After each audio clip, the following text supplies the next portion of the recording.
Good evening friends. चलिए शुरू करते हैं आज नया एक topic, 3 SRV and self discovery. तो 3 SRV द्वारा हम सेल्फ डिस्कवरी, हमारे अंदर की यात्रा किस तरह कर सकते हैं, इसके ऊपर मिस्टर राजन वकील का एक ये पेपर है। उन्होंने 2002 में मुंबई में उसके ऊपर एक लेक्चर दिया था। तो मैंने सोचा कि नया कोई बड़ी किताब चालू करे उससे पहले एक ऐसे छोटे थोड़े टॉपिक ले लेते हैं और इसके अंदर 3 SRV को अच्छी तरह समझाया है।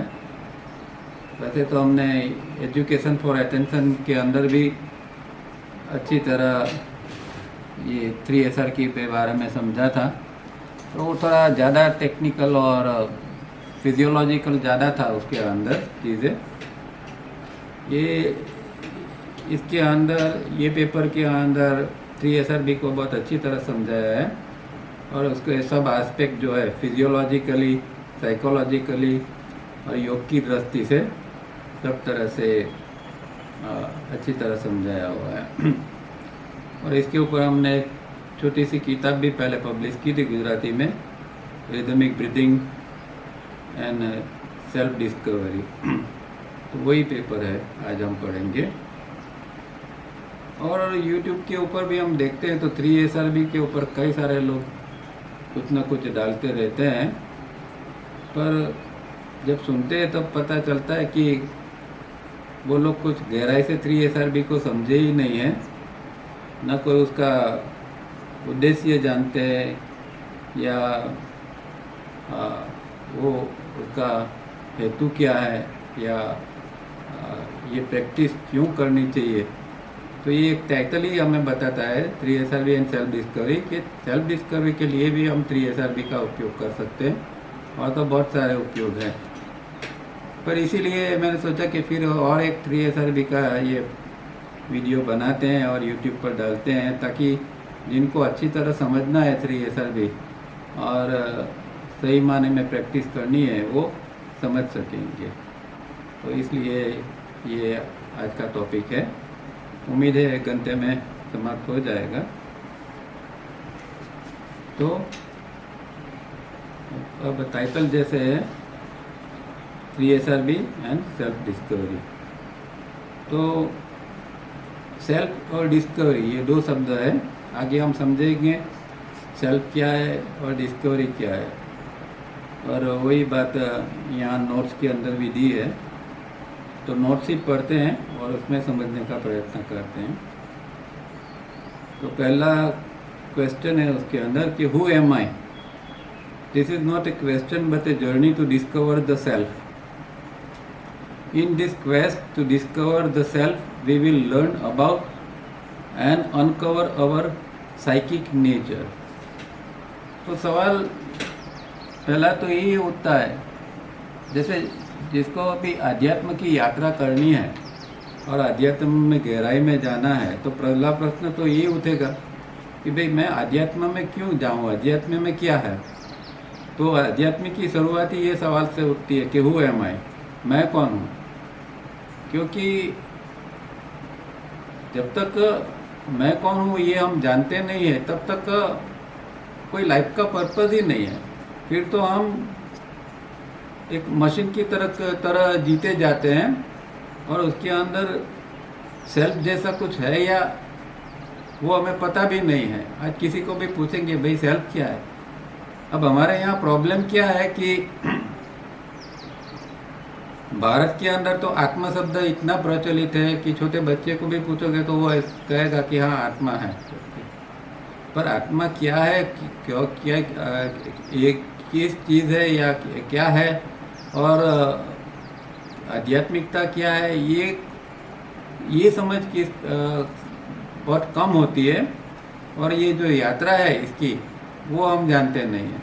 तो अल्टीमेट हमें एक लक्ष्य तो मिल गया कि हु एम आई, पर अभी ये यात्रा किस तरह करनी है। तो पहली बात तो यहाँ कहते हैं कि भाई इसको खाली क्वेश्चन मत समझो, कि ऐसा मत पूछो बुद्धि से कि हु एम आई। तो बुद्धि से पूछोगे तो बुद्धि तो जवाब दे देगी। जैसे अभी मैंने कहा कि भाई हम जानते हैं कि भाई आत्मा जैसा है हमारे अंदर, तो ये सब सब हमारे सनातन धर्म के अंदर ये बात तो बहुत शुरू से है, तो सब जानते हैं कि भाई मैं आत्मा हूँ, ऐसे जवाब तैयार जवाब मिल जाएगा। पर इसकी अनुभूति है, मैं आत्मा हूँ ऐसा बोल देना तो आसान है, पर मैं आत्मा हूँ वो कोई मेरी अनुभूति है या मेरी कोई एक अंडरस्टैंडिंग भी नहीं, पर एक खाली एक इन्फॉर्मेशन है, मेरे पास एक इन्फॉर्मेशन है कि मैं आत्मा हूँ करके, तो कोई ये नहीं होता है।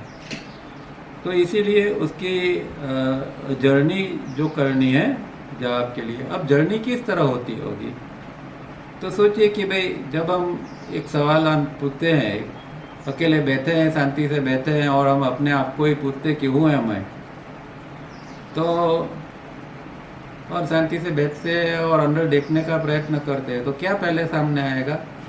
हम देखेंगे कि हमारे अंदर विचार चल रहे हैं, वो विचार सामने आएंगे। अब विचार तो जो है वो तो बदलते रहते हैं, तो विचार तो हम हो नहीं सकते, तो ये तो एक तुरंत समझ में आ जाएगा कि देखो ये विचार जो है, तो विचार तो मैं नहीं हो सकता हूँ, तो मैं और क्या हो सकता हूँ। फिर और थोड़ा देर रुकते हैं तो कुछ भाव जो है इमोशंस है वो ऊपर आ सकते हैं, इसको भी देखेंगे तो पता चलेगा कि नहीं, ये इमोशन भी मैं नहीं हो सकता, क्योंकि ये भी बदलते रहते हैं और इसके अंदर तो कई बार नेगेटिविटी भी होती है, तो इमोशंस में कैसे हो सकता हूँ। और ज़रा गहराई में जाने का प्रयत्न करेंगे, और अगर गहराई में जा पाए तो कुछ इन सब चीज़ों से परे की कोई एक हल्की सी संवेदना आ सकती है हमें कोई चीज़ की, और वहाँ से शायद हो सकता है कि हूँ है मैं का जो है, मैं कौन हूँ, तो मैं का परिचय शायद वहाँ हो सकता है कि एक मैं जैसा अंदर कुछ है, तो वो मैं का की संवेदना शुरुआत में एक हल्की सी मिलेगी। फिर इसके अंदर और गहराई में जाना है, और जो मैं जो है उसको धीरे धीरे करके साक्षात्कार करना है। अब इस यात्रा के अंदर पहले तो जो है वो सब मन, विचार, और हमारे विचारों के अंदर जो अनेक मैं पड़े हैं, मैनी आइज, वो ही सामने आएंगे। तो वो सारे मैनी आइज जो है वो भी हम नहीं हैं, वो भी हम जानेंगे, पर फिर भी ये यात्रा करनी पड़ेगी। और ये यात्रा का एक उद्देश्य ये है कि चलो मैं कौन हूँ तो वो तो बात की बात है, पर पहले अंदर क्या पड़ा है, तो उसकी एक अंदर एक समझ आ जाएगी, अंदर दृष्टि पड़ेगी, तो पता चलेगा ओ मेरे अंदर ये है। कई सारी चीज़ें हम नहीं जानते हैं, ऐसी चीज़ों का धीरे धीरे अनफुल होती जाएगी, हमें पता चलेगा कि ये भी है, ये भी है। सामान्य रूप से क्या है कि हम हमारे बारे में हम बहुत कम जानते हैं, क्योंकि जो हमारी कॉन्शियसनेस के अंदर आती है वही चीज़ हम हमारे लिए जान सकते हैं, पर हमारा जो सबकॉन्शियस है वो बहुत गहरा है, और अनकॉन्शियस है वो तो इससे भी गहरा है। तो सबकॉन्शियस और अनकॉन्शियस में हम नॉर्मली जा नहीं सकते हैं, और जो अंदर चीज़ें पड़ी है वो हमें पता नहीं है। तो हमें तो पहले तो ये देखना है, ये यात्रा के अंदर मैं जो है, मतलब मैं जिसको कहें, आत्मा कहे या जो भी कोई स्वरूप जिसको कहें, जिसको तत्व कहें, इससे पहले तो बहुत सारी चीज़ें हमें देखनी पड़ेगी, और वो अंदर जो सबकॉन्शियस के अंदर क्या क्या पड़ा हुआ है, ये सारी चीज़ें हमें देखने की ज़रूरत होती है। तो यहाँ दूसरी बात आती है सेल्फ ऑब्जर्वेशन। तो मतलब कि ये यात्रा के अंदर सेल्फ ऑब्जर्वेशन बहुत महत्वपूर्ण है। और फिर आगे हम देखेंगे कि सेल्फ ऑब्जर्वेशन तो बिना 3SR भी हो नहीं सकता, क्योंकि 3SR भी एक ऐसा सहारा है कि जिसके द्वारा हम अंदर उतर सकते हैं। तो 3SR भी द्वारा हम धीरे धीरे अंदर सबकॉन्शियस में जाएंगे, और क्या क्या है वो हम हमारा परिचय करेंगे, देखेंगे। तो इस तरह हमारी यात्रा बनेगी। अब दूसरी यहाँ बात क्या कहा कि in this quest to discover the self we will learn about and uncover our psychic nature. अब ये साइकिक नेचर क्या है? तो तावरिया जी की सिस्टम में ये शब्द यूज़ किया गया है साइकिक नेचर, पर जैसे हमने अभी बात की सबकॉन्शियस और अनकॉन्शियस की, तो ये सबकॉन्शियस और अनकॉन्शियस है, वही हमारा साइकिक नेचर है। क्योंकि ये जो हमारे अंदर जो मेमोरी पूल है, एक शैलो मेमोरी और एक डीप मेमोरी। तो शैलो मेमोरी है वो सबकॉन्शियस है, और डीप मेमोरी जो है वो हमारे अंदर अनकॉन्शियस है। और ये सबकॉन्शियस और अनकॉन्शियस किस तरह इसके अंदर जो इकट्ठा होता है, जिसको हम मेमोरी का है, संस्कार का है, जो भी का है, तो वो एक भूतकाल की जो यात्रा होती है, वो भूतकाल की यात्रा के दौरान कुछ न कुछ जो निकल के आता है और वो इकट्ठा होता है, उसको साइकिक नेचर कहा है। तो हमें तो पता नहीं है, न जाने हमारे कितने जन्म हो चुके होंगे अब तक में, और हर एक जन्म में हम कुछ अच्छा बुरा हम कुछ इकट्ठा करते रहते हैं, और इससे हमारा साइकिक नेचर बनता है। दूसरा भी एक शब्द है तावड़िया जी की सिस्टम में, लोअर साइकिक नेचर। तो लोअर साइकिक नेचर जो बनता है वो जो पशु जगत है, वो पशु जगत के अंदर जो संस्कार है, तो उत्क्रांति के दौरान जो पशु जगत के संस्कार हमारे अंदर जो आते हैं, उससे हमारा लोअर साइकिक नेचर बनता है। तो लोअर साइकिक नेचर मतलब कि हमारे अंदर जो पशु जैसी वृत्तियाँ है, वो खाने पीने के लिए हो सकती है, सेक्स के बारे में हो सकती है, दूसरे को परेशान करने के लिए, मारपाड़ के लिए, ये सारी जो वृत्तियाँ हैं, वो हमारी वृत्तियाँ जो है वो लोअर साइकिक नेचर की है। तो योग साधना का पर्पज़ ये है कि ये लोअर साइकिक नेचर को ट्रांसफॉर्म करना है। इसमें से ये पशु जगत के जो संस्कार है, जो उत्क्रांति से हमारे अंदर आए हुए हैं, उसको समाप्त कर देना है, क्योंकि ये सबसे खतरनाक चीज़ है। और जब तक लोअर साइकिक नेचर है, तब तक आध्यात्मिक यात्रा हो नहीं सकती है, क्योंकि बार बार ये संस्कार हमें परेशान करते रहते हैं।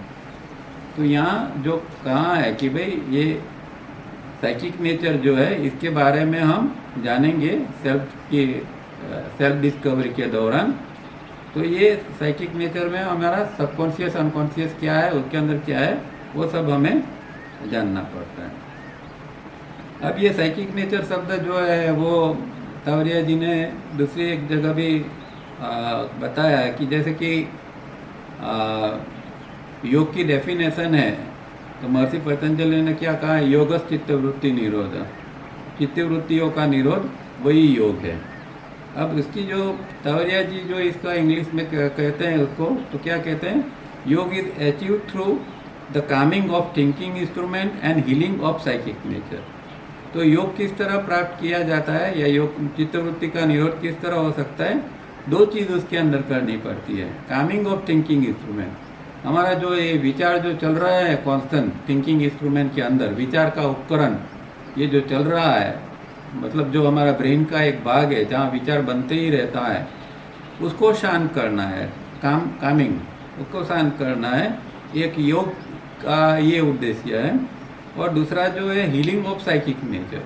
तो ये जो हमारे सबकॉन्शियस और अनकॉन्शियस के अंदर जो कुछ सब कचरा पड़ा हुआ है, उसको साफ करना जो है, उसको हील करना है, वो जो है वो योगस चित्तवृत्ति निरोध का एक भाग बन जाता है। तो इस चित्तवृत्ति निरोध के लिए ये दो चीज़ करनी पड़ती है। तो यहाँ भी साइकिक नेचर शब्द तावड़िया जी ने यूज़ किया हुआ है। अब आगे क्या कहते हैं, we may start with the very basic, what kind of food I like, how do I relate to my wife, and we will slowly delve deep into our own subconscious and unconscious minds and reveal ourselves. This is realization.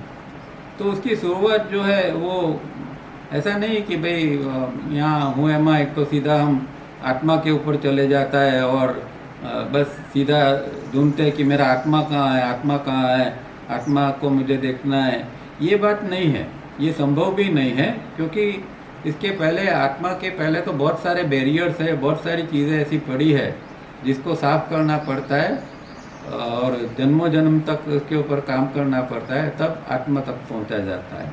तो शुरुआत बहुत छोटी छोटी चीज़, जैसे कि भाई एक observation करना कि मुझे क्या खाना पीना किस तरह का पसंद है, या फिर मैं लोगों के साथ अपने कुटुंब में या वाइफ के साथ किस तरह मैं रिलेट होता हूँ, ये सारी चीज़ों का धीरे धीरे धीरे करके हमें हमारे सबकॉन्शियस में ये चीज़ें जो पड़ी है उसको धीरे धीरे निकालना है और समझते जाना है। तो इस तरह यात्रा की शुरुआत करनी है।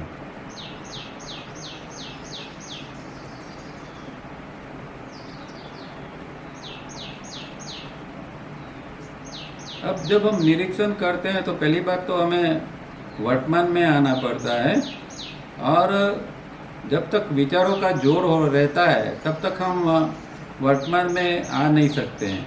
तो वर्तमान में पहले आना पड़ेगा, और फिर हमारे जो विचारों के अंदर क्या है, हमारे और गहराई से देखें तो सबकॉन्शियस के अंदर क्या है, ये सारी चीज़ें हम धीरे धीरे फिर हमें समझना पड़ता है।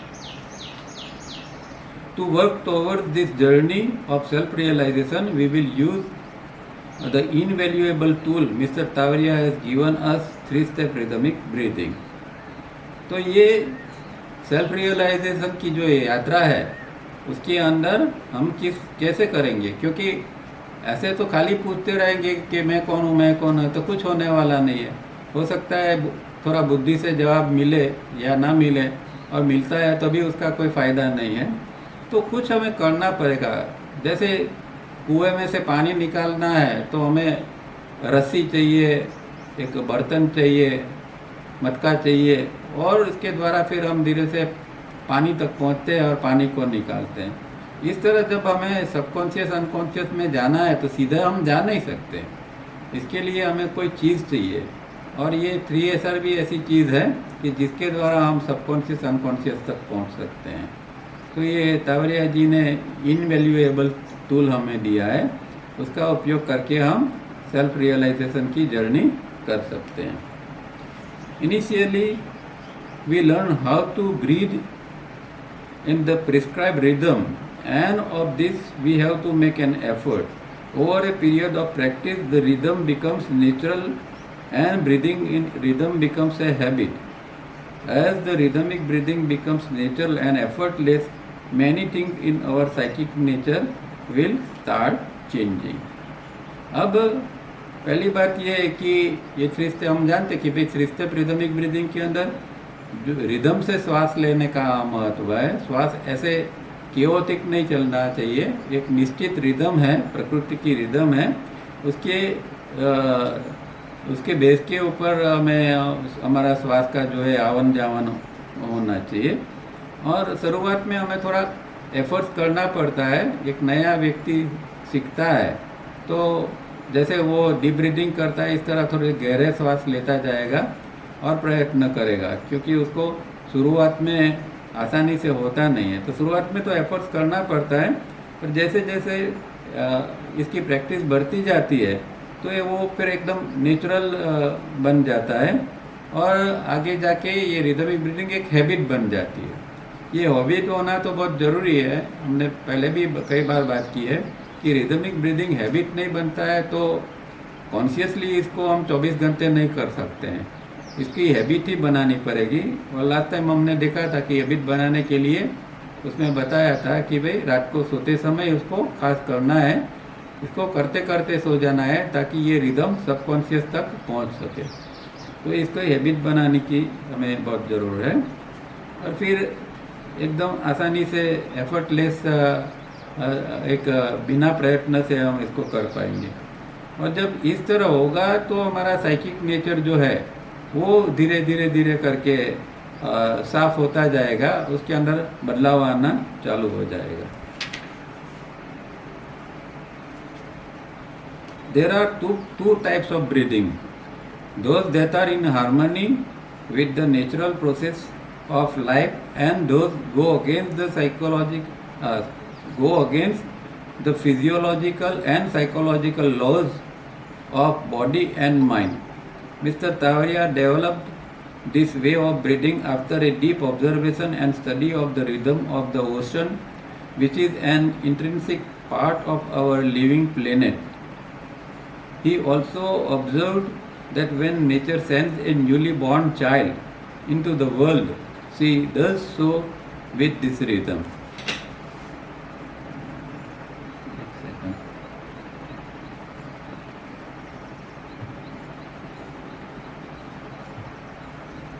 तो पहली बात तो ये है कि हम जानते हैं कि दो प्रकार के ब्रीदिंग हम देखते हैं। एक रिदमिक ब्रीदिंग है जो नेचुरल ब्रीदिंग है, इसमें नेचुरल प्रोसेस, लाइफ की नेचुरल प्रोसेस होती है और उसके अंदर हार्मनी होती है, बॉडी ब्रेन सिस्टम एक हार्मनी में काम करता है। और दूसरी प्रकार की जो ब्रीदिंग है उसमें साइकोलॉजिकल और फिजियोलॉजिकल जो लॉज है बॉडी माइंड के, वो उसको फॉलो नहीं किया जाता है। उसमें जिस तरह मन चाहे जो श्वसन चलता है इस तरह चलने देना है, तो वो जो है वो रिदमिक नहीं है, या कहें कि एक तवरिया जी जिसको गलत श्वास कहते थे इस तरह का श्वास चलता है। पर जो रिदमिक श्वास है वो तवरिया जी ने एक डीप ऑब्जर्वेशन से ये रिदमिक ब्रीदिंग बनाया हुआ है। और इसके जो रिदम है तो वो उन्होंने ढूंढ ली है कि ये रिदम प्रकृति की है, मतलब कि हमारा जो प्लेनेट जो पृथ्वी है वो पृथ्वी की ये एक अपनी रिदम है, उसकी रिदम को हमें फॉलो करना है। क्योंकि हम पृथ्वीवासी है, यहाँ पृथ्वी पर रहते हैं, तो पृथ्वी की रिदम को फॉलो करेंगे तो हम पृथ्वी के साथ एक रूप होकर जी पाएंगे। तो ये एक चीज़ उन्होंने देखी है। और इसके लिए जैसे तावरिया जी कहते थे कि भाई आप डीप सी के अंदर, समुंदर के अंदर गहराई में जाओगे तो वहाँ जो लहरें उठती है उसके अंदर हमें ये रिदम देखने को मिलती है। तो ये लिविंग प्लेनेट यहाँ का है, मतलब कि ये जो पृथ्वी जो है वो एक जीता जागता ग्रह है। ऐसा नहीं है कि कोई ये ठोस चीज़ है या स्थूल चीज़ है, ये पृथ्वी एकदम जीवंत है। और जीवंत है इसीलिए यहाँ कई प्रकार की सृष्टि जो है वो पलपती है। मनुष्य सृष्टि है, प्राणी सृष्टि है, कीटकों की सृष्टि है, वनस्पति सृष्टि है, न जाने कितनी, और कोई फिगर हम कह नहीं सकते, इतने सारे जीव इस पृथ्वी के ऊपर है और सबका लालन पालन ये पृथ्वी से होता है। तो पृथ्वी अपने आप में एक काफ़ी एक जीवंत चीज़ है और इसकी अपनी एक रिदम है, और वो रिदम जो है उसको हमें फॉलो करना है, उसको हम श्वास के द्वारा हमारे सबकॉन्शियस तक उसको ले जाना है। और दूसरी बात तावरिया जी ने ये भी ऑब्जर्व किया कि जो बच्चे जन्मते हैं उसका जो ब्रीदिंग होता है उसके अंदर भी एक प्रकार की रिदम होती है। हाँ, उसमें श्वास की गति फास्ट होती है, वो 12 साइकिल्स पर नहीं होती है, काफ़ी फास्ट होती है, पर इसके अंदर एक निश्चित रूप में एक रिदम होती है। तो ये भी उन्होंने देखा था और इस तरह रिदमिक ब्रीदिंग जो है वो हमें उन्होंने बताया था। और ये क्योंकि उन्होंने एक बात किया है कि रिदम ऐसी चीज़ है कि मन को हमें पकड़ना है, मन को साफ करना है, मन के ऊपर काम करना है, तो कोई चीज़ का उपयोग करना पड़ता है। और इसीलिए रिदम जो है वो हमें रिदम का उपयोग करना पड़ता है। मतलब कि एक निश्चित गति से हम रिदम में श्वास लेते हैं तो मन को हम पकड़ सकते हैं। तो अगर रिदम नहीं है तो फिर हमारा मन भी जो है वो जैसे अपने आप में बिगड़ा हुआ मन है, इस तरह वो मन चलता रहेगा, काम करता रहेगा। और जैसे मैंने कहा कि ये लिविंग प्लेनेट है, वो भी तावरिया जी ने purpose of birth on death में बताया है कि बहुत सारे ग्रह, स्टार्स, गैलेक्सीज वगैरह जीवंत हैं, मतलब कि उसके अंदर भी एक आत्मा तत्व है और उन लोगों की भी अपनी एक यात्रा है। तो इस तरह पृथ्वी के अंदर भी एक आत्मा तत्व है और उसकी अपनी एक इवोल्यूशन, उसकी भी एक यात्रा है। ये उन्होंने purpose of birth and death में बताया हुआ है। The 3-step rhythmic breathing brings harmony in the body and mind, in our physiology and psychology. If we practice and establish it effortlessly, it becomes a kind of whole body breathing. तो ये जो हम जो breathing करते हैं ये हमारे अंदर हार्मोनी डेवलप करते हैं, फिजियोलॉजिकल और साइकोलॉजिकल दोनों लेवल के ऊपर एक हार्मनी उससे एक डेवलप होती है। और इसके कारण फिर हमारा जो ब्रीदिंग बनता है वो होल बॉडी ब्रीदिंग बनता है। होल बॉडी ब्रीदिंग क्या है वो फिर आगे समझ में आएगा, क्योंकि हमारे अंदर हर ऑर्गन से उसकी अपनी एक रिदम है, और अभी कोई ऑर्गन जो है उसके अंदर भी ये रिदम काम नहीं करती है। तो जैसे जैसे रिदमिक ब्रीदिंग होता जाएगा तो सब ऑर्गन से वो भी अपने अंदर अपनी जो ओरिजिनल रिदम है उस द्वारा वो काम करना चालू कर देंगे। और 3 स्टेप जो है इसी तरह वो अलग अलग सिस्टम के ऊपर तो काम करती है, पर इसकी शुरुआत जो है वो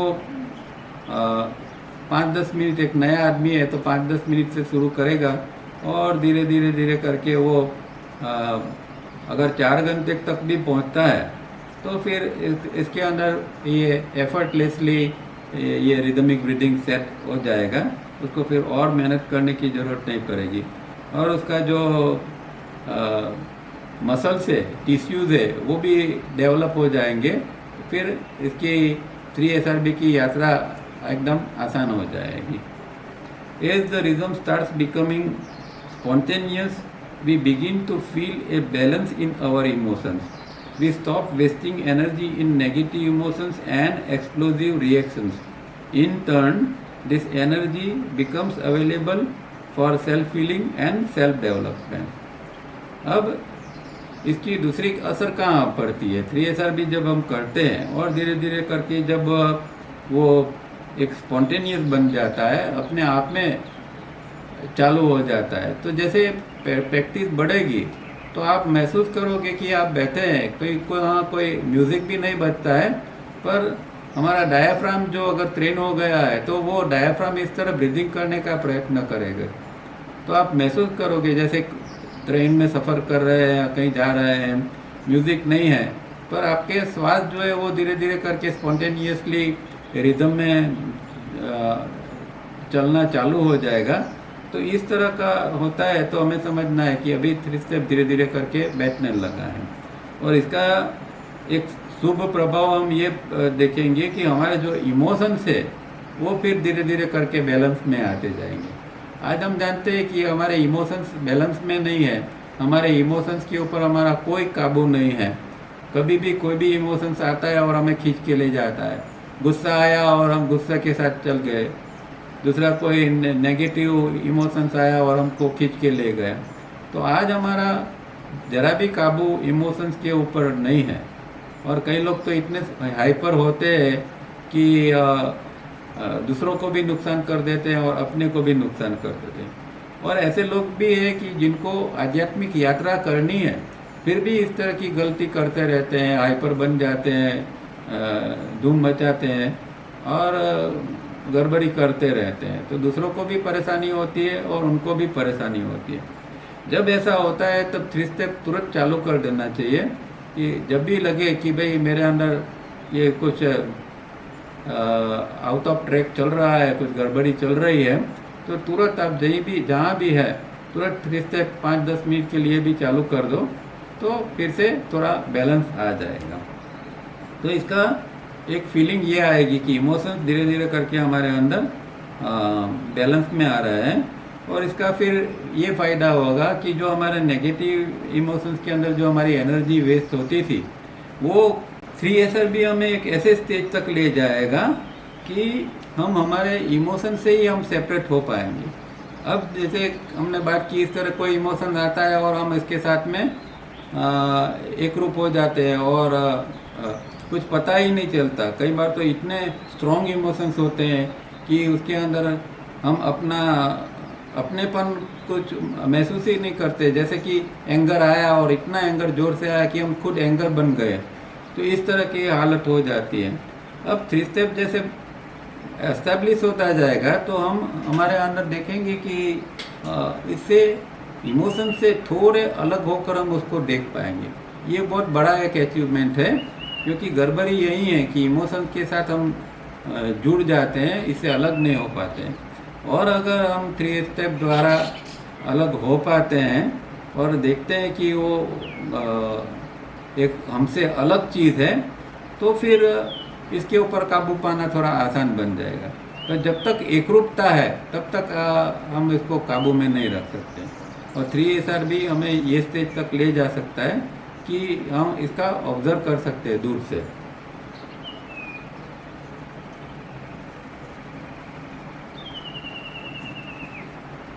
तो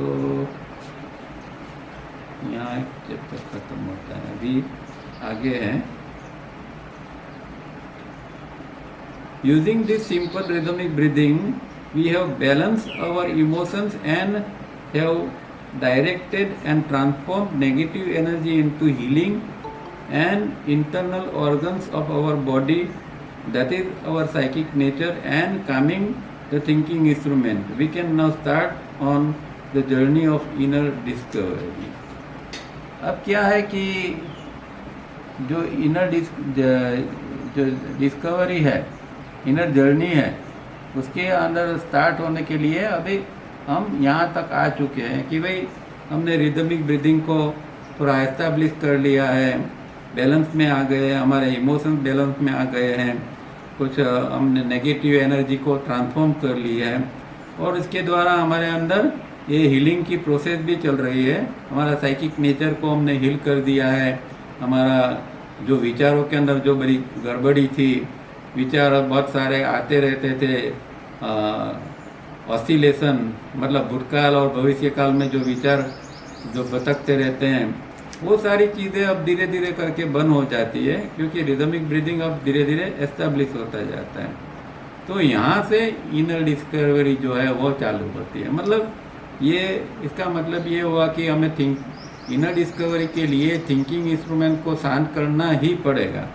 जब तक हमारा दिमाग भटकता है और हमें बहुत सारे विचार आते हैं, विचारों में उलझे रहते हैं, भूतकाल भविष्य काल, तो इनर जर्नी हो नहीं पाएगी। तो क्योंकि देखो, अगर हमें सेल्फ ऑब्जर्वेशन करना है तो कोई ऑब्जर्वर्स तो अलग होना चाहिए। कोई ऑब्जर्वर होगा तो वो देखेगा कि भाई ये विचार है, ये इमोशंस है, ये गलत है, ये सही है। तो एक ऑब्जर्वर को तो निर्माण करना पड़ेगा, और 3 स्टेप जब करेंगे अच्छी तरह तो ये ऑब्जर्वर निर्माण हो पाएगा। वो ऐसे नहीं हो पाता है। तो इसीलिए ये इतना काम करना पड़ता है 3 स्टेप द्वारा, और हमारे थिंकिंग इंस्ट्रूमेंट को शांत करना पड़ता है।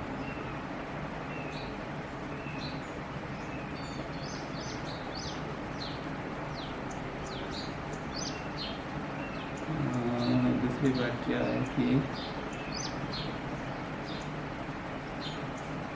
तो चित जो है उसको हम 2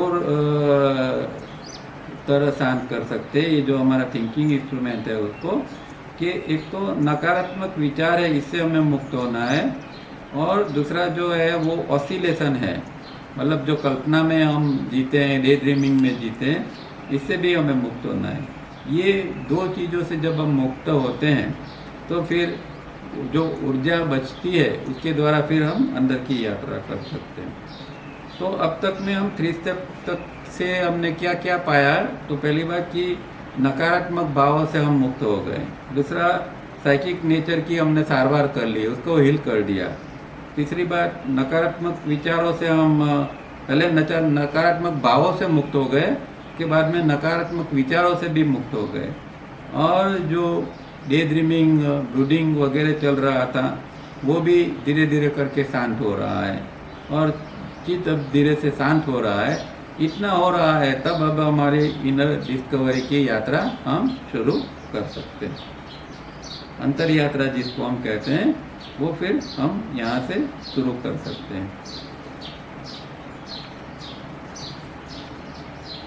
Somebody went to Sri Raman Maharshi and asked some questions. Sri Raman asked him, "Who is it that asking this question?" The person replied, "I am Mr. So and so."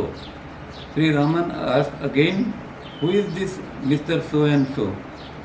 Where was Mr. So and so before your mother and father gave you the label of Mr. So and so? Go and find out." तो यहाँ एक example बताते हैं कि भाई किस तरह हमें ये अंदर की यात्रा करना है।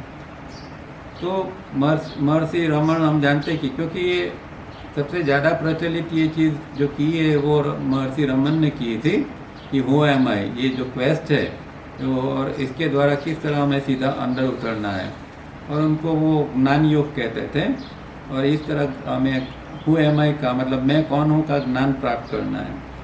और ये भी वही भी यही कहते थे कि ये खाली बुद्धि से नहीं करना है, पर सच में अंदर ढूंढते जाना है कि मैं कौन हूँ, मैं कौन हूँ, इस तरह धीरे धीरे अंदर उतरते जाना है। तो जब हम कहते हैं कि मैं स्वयं सो हूँ, तो फिर हमें पूछना है कि भाई ये मिस्टर स्वयं सो कौन है। जब मैं मेरा नाम लेता हूँ तो मेरा नाम जो है वो कहाँ से आया, मतलब कि जब मेरा नाम आया उससे पहले क्या मैं नहीं था, तो उससे पहले मैं था, और ये जब नाम खत्म हो जाएगा उसके बाद में क्या मैं नहीं रहूँगा, तो मैं उसके बाद में भी रहूँगा। तो कौन सा ही वो तत्व है कि जो ये नाम मिला, ये जन्म मिला, उससे पहले भी था और ये जन्म खत्म हो जाएगा उसके बाद में भी होगा। वो जो सर्च करना है वो महर्षि रमन इसको इनर डिस्कवरी कहते हैं, सेल्फ डिस्कवरी कहते हैं। और इस द्वारा हम अपने आप को शायद जान सकते हैं। हालांकि इतना आसान नहीं है, क्योंकि बहुत सारी एकाग्रता, बहुत सारी एक इंटेंसिटी चाहिए अंदर जाने के लिए, और ऊर्जा भी बहुत सारी चाहिए। अब जब तक डे ड्रीमिंग वगैरह अटकता नहीं है, नेगेटिव इमोशन बंद नहीं होते हैं और हमारे अंदर ऊर्जा एकत्रित नहीं होती है, तब तो फिर हम इस तरह हम अंदर उतर ही नहीं सकते, वो इंटेंसिटी को प्राप्त ही नहीं कर सकते। इसीलिए ये योग का रास्ता थोड़ा आसान है कि हम धीरे धीरे करके साइंटिफिकली काम करते हैं। धीरे धीरे जो छिद्र है जहाँ से हमारी ऊर्जा व्यस्त होती है, निकल जाती है, वो छिद्रों को हम बंद कर देते हैं और फिर हम ऊर्जा को इकट्ठा करते हैं और इसी ऊर्जा का उपयोग अंदर ये अंदर की जर्नी, अंतर यात्रा के लिए इसका उपयोग करते हैं। और महर्षि दूसरी भी एक बात कहते थे कि मैं कौन हूँ इसको खोजते रहो, आपके समग्र अस्तित्व का पृथक्करण करते रहो, और मैं का विचार कहाँ से शुरू होता है उसको ढूंढने का प्रयत्न करो। एक दिन विचार का चक्र धीमा पड़ जाएगा और अंदर से अद्भुत प्रेरणा प्राप्त होगी, और वो अंतर प्रेरणा का फिर आप अनुसरण करना। तो इस तरह महर्षि के किताब में ये बात एक लिखी हुई है।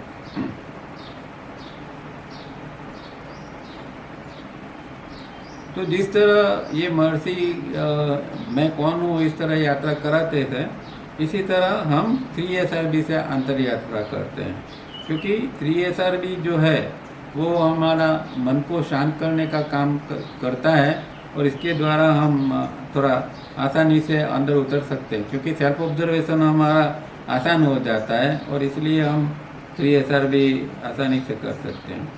इसलिए यहाँ कहते हैं कि 3SRB is similarly a voyage of self-discovery. Who am I? Where was I before I was born? तो 3SRB भी एक प्रकार की ये यात्रा है सेल्फ डिस्कवरी की, और self discovery who am I 3SRB द्वारा भी हम कर सकते हैं। The breathing process leads to developing a type of inner awareness, a kind of subtle sensitivity. We will start sensing things deep within ourselves, not just the role we play in life as a husband or as a father, but something deeper too. We will start feeling the one who is acting the role as a husband, the one who is occupying the body, as if we are staying for a few days in a hotel and occupying rooms. Similarly, there will be a sense of occupying this body. Who is that? 3SRB should slowly lift our consciousness to a glimpse of the real I.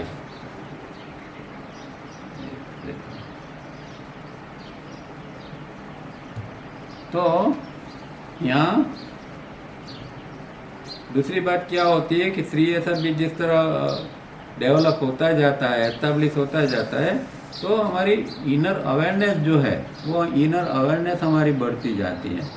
और ये बहुत महत्वपूर्ण है, क्योंकि inner journey के लिए अंदर जाना है तो हमारे अवेयरनेस का भी उपयोग करना पड़ेगा। जितनी अवेयरनेस हमारी पावरफुल होगी, जितना अटेंशन पावरफुल होगा, ये सारी चीज़ों का हमें उपयोग करके अंदर जाना है। इनर जर्नी के लिए ये ज़रूरी है। तो इनर अवेयरनेस हमारी डेवलप होती जाएगी और उसके साथ में एक सटल सेंसिटिविटी, सूक्ष्म प्रकार की संवेदना, क्योंकि मैं कौन हूँ उसके अंदर तो उसको आफ्टर ऑल जो फील करना है, सेंस करना है, तो सेंसिटिविटी तो चाहिए। जब आप एक पॉइंट के ऊपर शुरुआत में, जैसे मैंने कहा, इस तरह हूँ कि एक कुछ संवेदना मिलती है, मैं की संवेदना हमें शुरुआत में मिलती है। वो रियल आत्मा तो नहीं है, पर फिर भी कोई एक तत्व जो है उसकी संवेदना, हल्की सी संवेदना मिलती है। तो संवेदना से हमारी शुरुआत होती है और वहाँ अवेयरनेस की भी जरूरत पड़ती है। और फिर हम अंदर गहराई से हम अपने आप को अपने अंदर जा सकते हैं और सारी चीज़ों को सेंस कर सकते हैं। और जैसे कि जीवन के अंदर हमारा एक रोल होता है, कोई पिता बनता है, कोई हस्बैंड बनता है, इसी तरह ये जो जीवन जो हमें दिया हुआ है, वो जीवन जो जिसने धारण किया, वो सच में वो कौन है।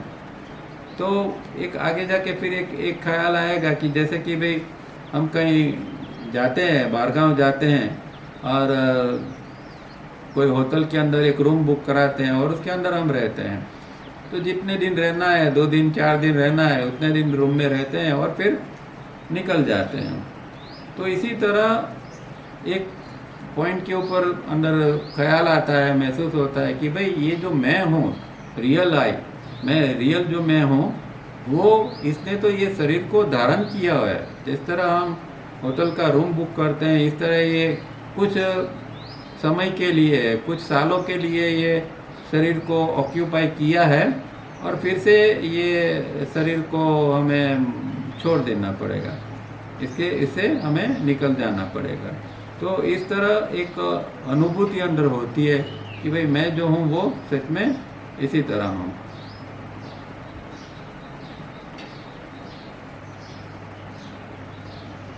तो अंतर यात्रा के अंदर ये जागृति और संवेदना, इन दोनों का बहुत महत्व है।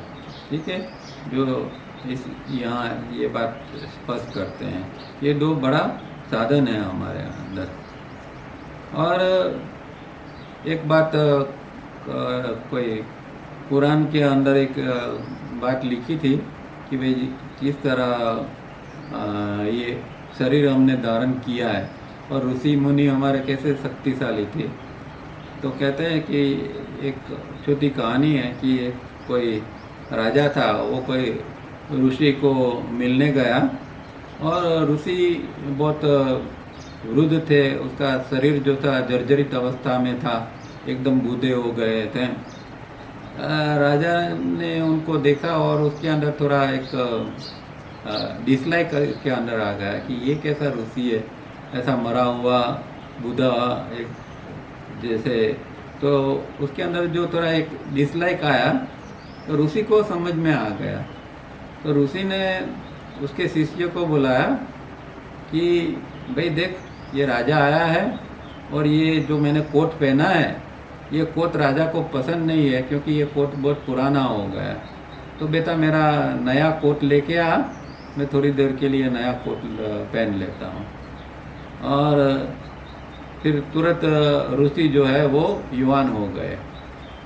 कहने का मतलब ये है, छोटी सी बात ये है कि ये जो है, ये शरीर जो है हमने धारण किया हुआ है और ये शरीर जो है वो एक दिन समाप्त हो जाएगा और फिर आध्यात्मिक यात्रा के लिए हमें दूसरा शरीर धारण करना पड़ेगा। इस तरह हम जन्मों जन्म तक अनेक शरीर धारण करते हैं, पर तत्व हर जन्म में वो ही होता है। और सिर्फ वो आत्म तत्व नहीं, पर आत्म तत्व के साथ बहुत सारी चीज़ें वो जो है वो पुरानी चीज़ों के आधारित चीज़ें होती है। जैसे कि भाई हमारे मेमोरी पैटर्न जो है वो भी पहले की है, उसी तरह वो आएगी। हमारा एस्ट्रल बॉडी जो नया आएगा वो पुराने एस्ट्रल बॉडी के आधार पर ही आएगा। इसी तरह जन्म नया मिलता है, आत्मा तत्व वही है, पर जो चीज़ें जो है वो सब नई मिलेगी, पर उसका आधार पुरानी चीज़ों के ऊपर होगा। इस तरह यात्रा हमारी चलती रहती है। This journey of inner sensitivity has a wonderful feeling and Joy, but comes with an added responsibility. We will start seeing so many things about ourselves that we do not want to see. So we have to be very impartial and non-attached. As the subconscious and unconscious minds unfold, we will see that we are everything which we condemn in others. अब यहाँ एक danger point बताते हैं कि जैसे self observation चालू होता है और हम डीप में जाते हैं, तो जैसे पहले बात की, इसी तरह सबकॉन्शियस में तो बहुत सारी ऐसी चीज़ है जो हम जानते नहीं हैं, और हमने तो हमारी एक अच्छी सी इमेज बना के रखी है, तो मैं तो अच्छा आदमी हूँ, मैं तो भला आदमी हूँ, मैं तो अच्छा काम करता हूँ, वैसे वैसे बहुत सारी अच्छी अच्छी इमेज हमने हमारे लिए बना के रखी है। अब जब हम डीप में जाते हैं हमारे सबकॉन्शियस के अंदर और ये चीज़ें बाहर आती है, हमारा कॉन्शियस माइंड के सामने आती है, तो कई बार हम घबरा जाते हैं, हम मानने को तैयार नहीं होते कि अरे ऐसी ऐसी चीज़ें, ऐसी निकम्मी चीज़ें मैंने पकड़ के रखी है, ऐसी चीज़ें मेरे अंदर पड़ी हुई है, मैं तो अपने आप को बहुत अच्छा आदमी समझता था।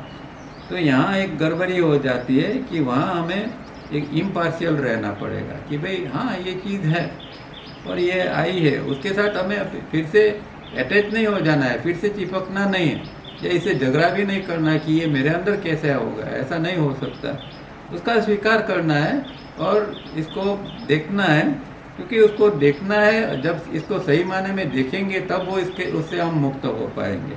तो इम्पार्शियल होकर ये सारा अंदर का पिक्चर देखते जाना है और देखते देखते उससे मुक्त हो जाना है। और कई बार तो हम दूसरे के अंदर ऐसी बुराइयाँ ढूंढते हैं और कभी किसी के अंदर बुराई देखते हैं तो हम उसकी टीका करते हैं, बोलते हैं कि देखो ये कैसा निकम्मा आदमी है, इसके अंदर तो कैसा ये ऐसे ऐसी गलत बातें पड़ी हुई है। और जब हम सबकॉन्शियस के अंदर जाते हैं तो वही सारी चीज़ें हमारे अंदर दिखने को मिलती है, तब फिर हम किसी की बुराई नहीं कर सकते। तब हमें पता चलता है कि भाई मेरे अंदर ये सारी चीज़ें तो मेरे अंदर भी पड़ी है, मैं कैसे किसी को बुरा कहूँ। तो एक दोहा में भी कोई ये बात आती है ना, मुझसे बुरा ना कोई, इस तरह वो जब अपने आप को ढूंढते हैं तो उसे पता चलता है। तो कोई कबीर की या किसी के दोहे में भी इस तरह की बात आती है।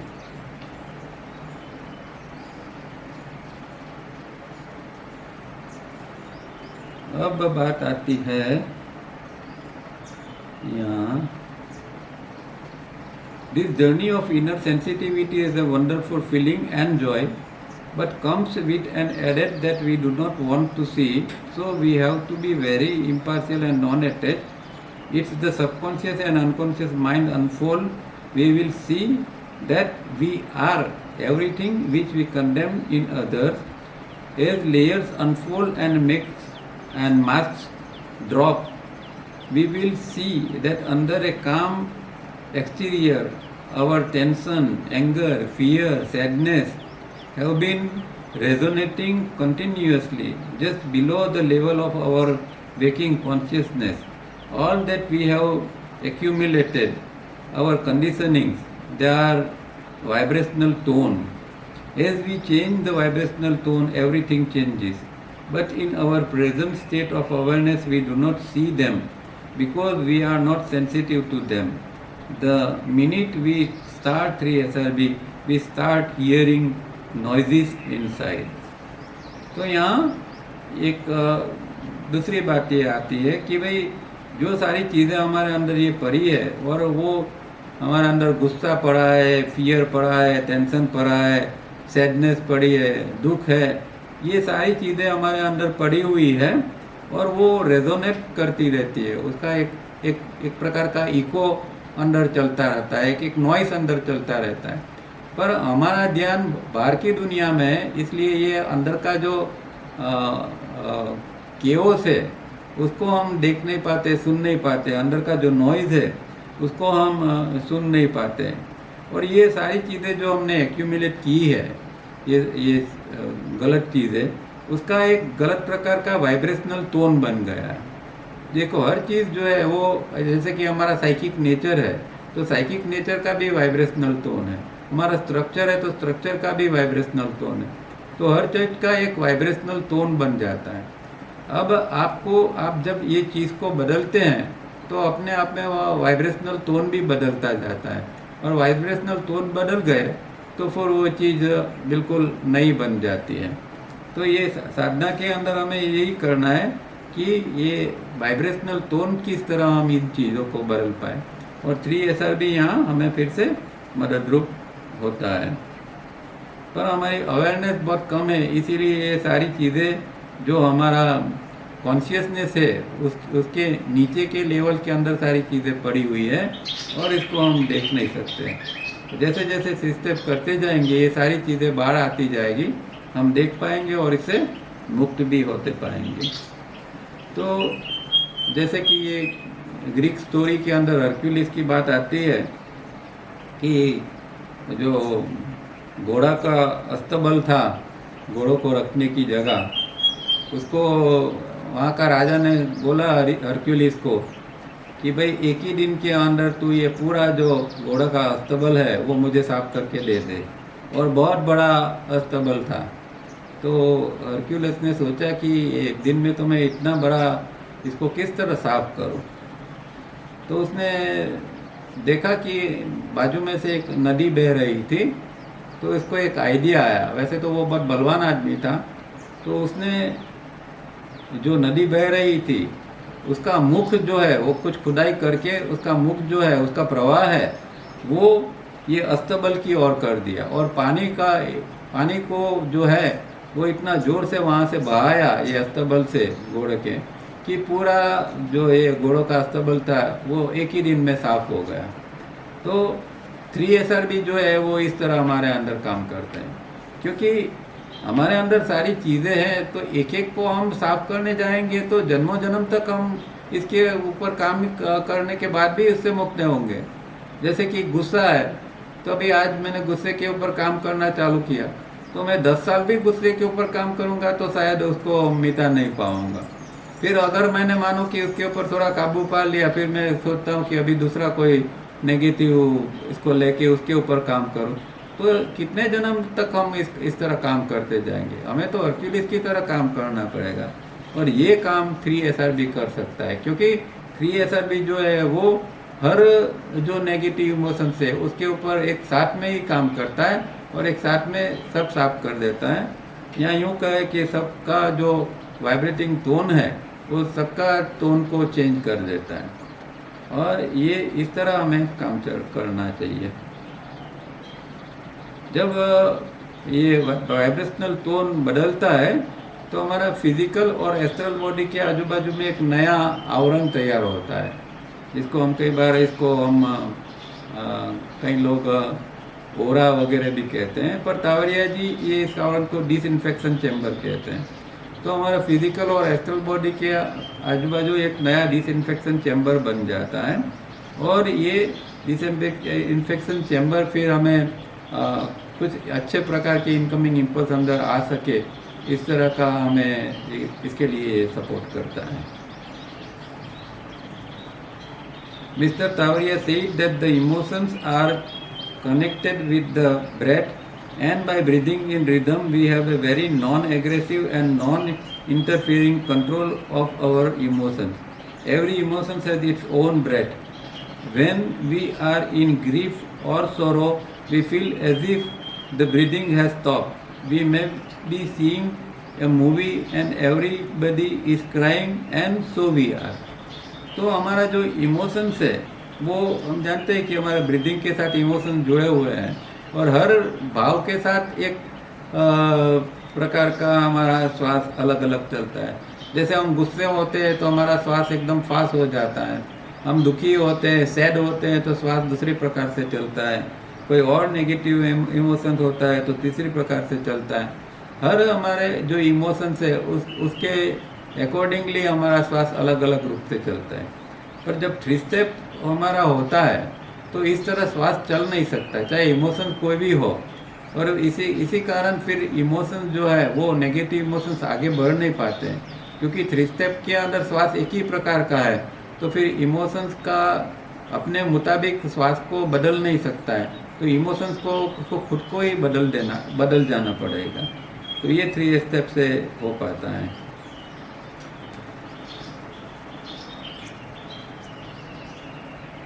We feel a pain in our body, immediately start breathing in rhythm so that we neutralize the harmful effect of holding grief and sorrow and are able to detach and witness ourselves. Use this in all the small situation of life. अब जब भी कोई भी प्रकार की छोटी मोटी crisis हमारे अंदर आती है, वो चाहे फिजियोलॉजिकल लेवल के ऊपर है या साइकोलॉजिकल लेवल के ऊपर है, हमें तुरंत ही 3 स्टेप चालू कर देना है। शरीर में कुछ गड़बड़ी लगती है तो 3 स्टेप चालू कर दो। मन के अंदर कुछ गड़बड़ी लगती है, कुछ अंदर बेचैनी है, कुछ अच्छा नहीं लगता है, कुछ डर जैसा लगता है, कुछ भी हो, तुरंत 3 स्टेप चालू कर दो। तो आप इसकी जो एक हार्मफुल इफेक्ट है इससे बच पाओगे और बहुत जल्दी आप इस चीज़ों से डिटैच होकर बाहर निकल पाएंगे। तो जीवन की हर एक जो परिस्थिति है उसके अंदर इस तरह हम 3 स्टेप का उपयोग कर सकते हैं। अब 2-3 बातें वो देख लेते हैं ताकि ये चैप्टर खत्म हो जाए। We are impartial about something. Our breath is short, uncoordinated and jerky, and there is pain in front of our chest. Starts using the rhythm to transform the situation. We may be in a state of guilt or self-judgment. We feel our breathing is restricted. We are feeling suffocated. Oh, please give me some air. We feel as if a heavy weight is pulling us down. Again 3 step to the secure. 3 step to the rescue. When we are bored and idle, our breath becomes shallow and lifeless. We feel that life is empty. Once more we lift to state by breathing in the rhythm. तो कोई भी प्रकार का problem है, कुछ भी होता है, जैसे भी लगे कि कुछ गलत हो रहा है तो आप 3 स्टेप रिदमिक ब्रीदिंग कर सकते हैं। और कई बार ज़रूर ऐसी भी पड़ती कि थोड़ा लंबा करना पड़ता है, क्योंकि कोई चीज़ों का, ऐसी नेगेटिव चीज़ों का हमला, बहुत बड़ा हमला हो जाता है तो उसको हम तुरंत कंट्रोल नहीं कर पाते हैं। तो 5-10 मिनट, 15 मिनट, 20 मिनट, जब तक वो न्यूट्रलाइज नहीं होता है तब तक हमें 3 स्टेप को करते रहना है। As negative emotions go and negative energy is transformed, positive emotions such as love, compassion and kindness will open up. We may be seeing and enjoying the beauty of a sunset and our breathing is in the rhythm and so comfortable. We feel we have reached our home. We have opened up to life and now live in a deep receptivity. और इस प्रकार के जो भाव के द्वारा हमारी sensitivity भी बढ़ती है, तो फिर हम सनसेट देखते हैं, सनराइज को देखते हैं, तो एक पूरी संवेदना के साथ, एक टोटलिटी के साथ हम ब्यूटी को देख सकते हैं, उसको एब्सॉर्ब कर सकते हैं। तो इतनी हमारे अंदर एक रिसेप्टिविटी बढ़ जाती है ये 3 स्टेप द्वारा, जब हम नेगेटिव इमोशंस को कंट्रोल कर लेते हैं तब। As we progress in TSRD, we will start becoming a witness to our dreams. We will become conscious and aware in the dream state, and layer after layer will open up, revealing the mysteries of both the dream and sleep state. Like at night, we see a dream. In that dream, we see another dream. In that, you see another dream. And sometimes you will be able to see 7 dreams simultaneously. Dream in the dream in the dream. अब ये दूसरा एक awareness की मात्रा 3 step से किस तरह बढ़ती है ये बताते हैं कि नॉर्मली जब हम रात को सोते हैं तो हम अनअवेयर हो जाते हैं, हमारी कॉन्शियसनेस चली जाती है और हम डीप स्लीप में चले जाते हैं। पर जैसे जैसे हमारा 3 स्टेप आगे बढ़ता जाएगा और जब रात को स्लीप के अंदर ड्रीम आएंगे तो हम ड्रीम को न्यूट्रली देख पाएंगे कि कोई अंदर देखने वाला है, इस तरह ड्रीम को देखेगा। और कई बार एक नहीं दो नहीं कई प्रकार की ड्रीम साइमल्टेनियसली अंदर चलते रहते हैं और सब ड्रीम्स को विटनेस की तरह वो व्यक्ति देख पाएगा। इतनी ऊंची स्थिति जो है वो व्यक्ति की बन पाएगी।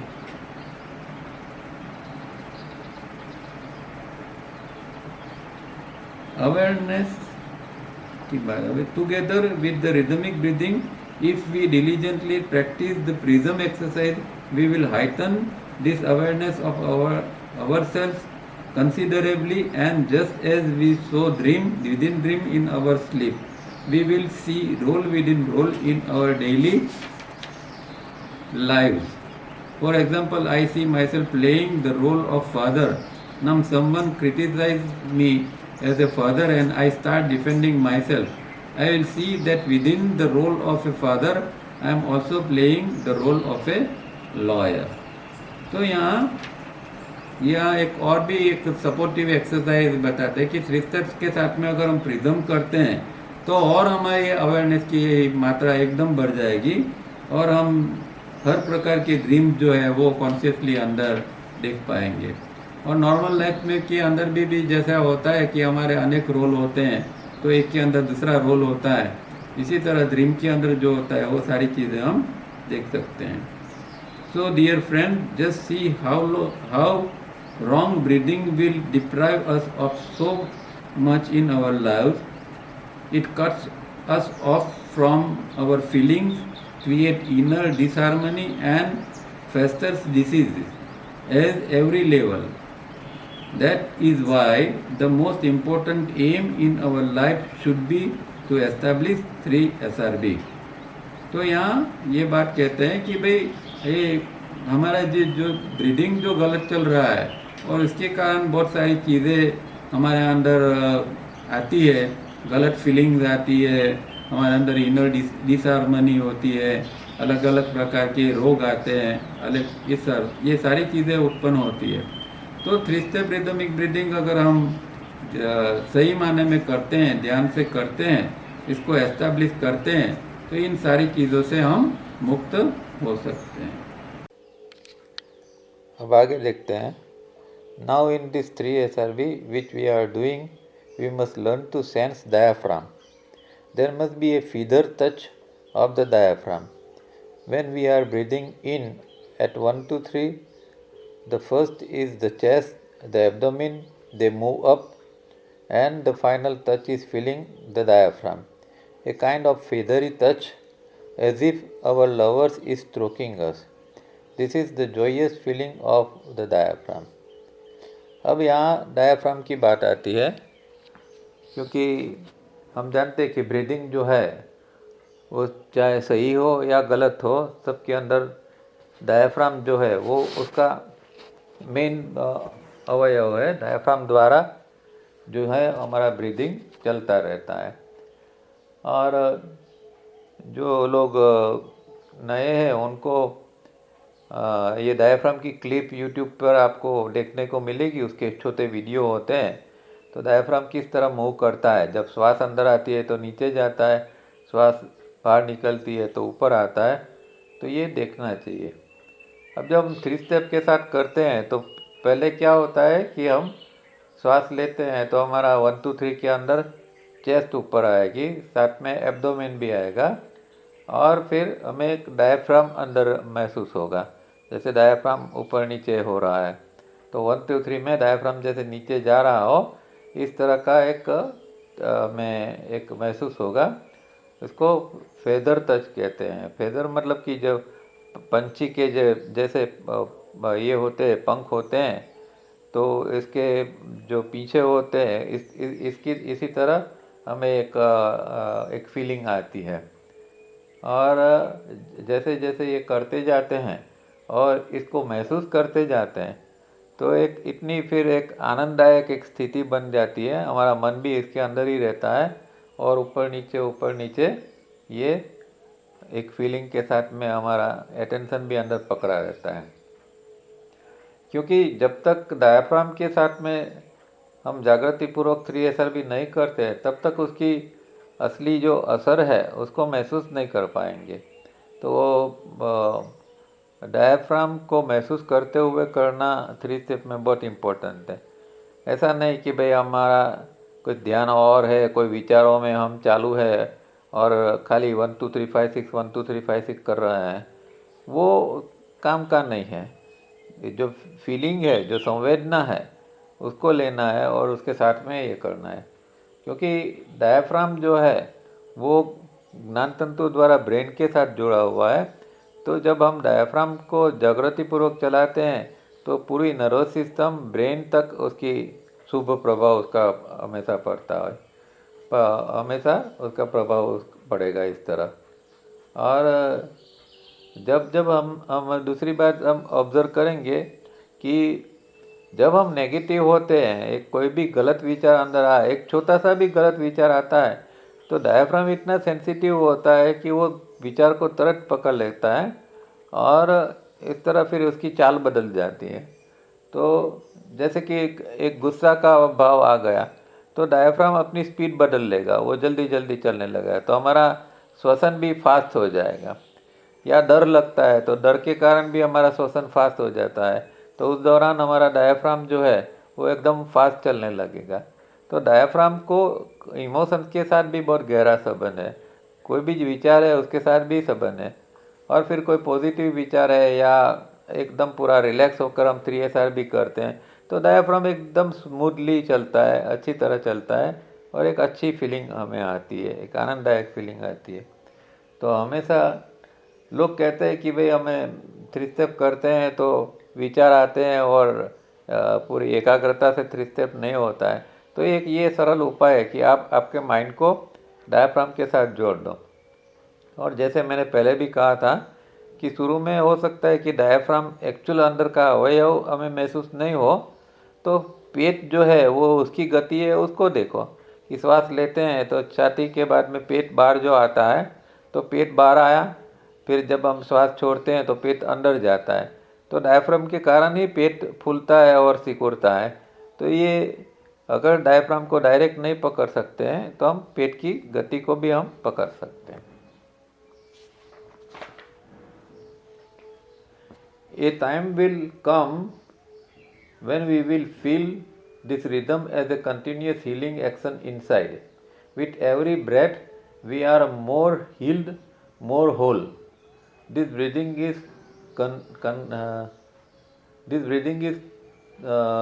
concerned with every aspect of our being, our health, our tissues, our organs, our bones, our muscles, hormones, blood, quality of emotions, our attitudes, our emotions and our awareness, everything depends upon breathing. तो समझो कि ये breathing ऐसी चीज़ है कि अब पूरा हमारा जीवन के साथ में जुड़ी हुई चीज़ है। जो कुछ अंदर चल रहा है, विचार चल रहे हैं, भाव चल रहे हैं, हमारी अलग अलग ऊर्जा चल रही है, हमारे अंदर जो अवेयरनेस आती है, ये सब की सब जो है वो इसका सीधा असर जो है वो ब्रीदिंग के कारण होता है। जैसा ब्रीदिंग होगा, जैसी क्वालिटी होगी ब्रीदिंग की, इस तरह अंदर ये सारी चीज़ें काम करेगी, अच्छी तरह या बुरी तरह। और फिज़िकल लेवल के ऊपर भी जो हमारी हेल्थ है, टिश्यूज़ है, ऑर्गन्स है, बोन्स है, मसल्स है, हॉर्मोन्स, ब्लड, ये सारी चीज़ों के ऊपर इसका प्रभाव पड़ता है। तो फिज़िकल लेवल पर भी ये ब्रीदिंग का असर पड़ता है और साइकोलॉजिकल लेवल पर भी हमारा इमोशंस, हमारे एटीट्यूड, अवेयरनेस, ये सारी चीज़ों के ऊपर असर पड़ती है। तो ब्रीदिंग का ये इतना महत्व है और इसीलिए ये जो हमारे योग शास्त्र के अंदर ब्रीदिंग के ऊपर इतना भार दिया है और इसी के कारण अलग अलग प्रकार के प्राणायाम वगैरह क्रियाएं जन्मी है और बताई जाती है। क्योंकि ब्रीदिंग में यहाँ सिर्फ श्वास की बात नहीं है। ब्रीदिंग जब करते हैं तो हमारा श्वास तो हमारे फेफड़ों में जाता है, पर जो जो साथ में प्राण अंदर आता है वो एस्ट्रल बॉडी तक जाता है, और हमारा ये जो सब हैबिट्स, एटीट्यूड्स, ये सारी चीज़ें जो है साइकोलॉजिकल, वो एस्ट्रल में पड़ी हुई है। तो एस्ट्रल में भी करेक्शन होता है प्राण के द्वारा, और फिजिकल लेवल के ऊपर भी जो है अंग वगैरह जो है अवयव है उनके अंदर करेक्शन होता जाता है, इसको ठीक ठाक किया जाता है। तो ये सारी चीज़ें आपकी किस तरह की क्वालिटी है, आपका ब्रीदिंग में किस तरह आप रिदम के साथ करते हैं, वो ये सब मायने रखता है। This rhythm will be in harmony with the rhythm of the organs. Take the heart. The heart beats at 72 per minute. But if we take out the blood from our heart, then the heart expands and contracts at 60 per minute. This is the natural rhythm of expansion contraction of heart. Why does it take 72 per minute? Because it has function of supplying the blood to the body. So it takes another vibrational tone of 72 per minute. But its original natural state is 60 per minute. Now in 60 per minute, how it is concerned with us? When we do 3 SRB, slowly our pulse comes down to 60 per minute. This is the natural rhythm of the heart. देखो, अब ऐसा नहीं है कि हम जब rhythm के अंदर ब्रीदिंग करते हैं तो वो खाली श्वास के रिलेटेड है। श्वास में तो हम रिदम लेते ही हैं, श्वास जो है वो रिदम में लेते हैं, पर हर ऑर्गन है उसकी अपनी भी एक रिदम होती है। उसका जो कार्य प्रणाली है, या उसका जैसे हार्ट जैसे अवयव है, अंग है, वो तो इसमें कॉन्ट्रैक्शन एक्सपांसन का ज़्यादा ये होता है, इस तरह वो काम करते हैं। तो एक यहाँ हार्ट का एग्जांपल दिया है कि नॉर्मल कोर्स में हार्ट एक सामान्य व्यक्ति है, वो 1 मिनट में 72 उसके पल्स बीट होते हैं, क्योंकि जब उसका जो काम है मेन वो पंपिंग का काम है, और वो ब्लड को पूरा बॉडी के अंदर सप्लाई करता है, तो पंपिंग के लिए उसको ये काम करना पड़ता है। अब सपोज ये पंपिंग का काम उसको नहीं करना पड़ता हो और हार्ट अपने आप में खाली काम अपने लिए काम करता हो, तो कैसा हो सकता है? तो इसका जो इसकी जो गति है या उसका जो पल्स बीट है वो 60 पर मिनट हो जाएगी। अब उसको क्योंकि मैंने कहा इस तरह वो सप्लाई करना है, इसीलिए वो जो है वो एक्स्ट्रा उसको एफर्ट करना पड़ता है, और 72 तक उसको पल्स बीट को जाना पड़ता है। और इसके अलावा 60 पर बीट है।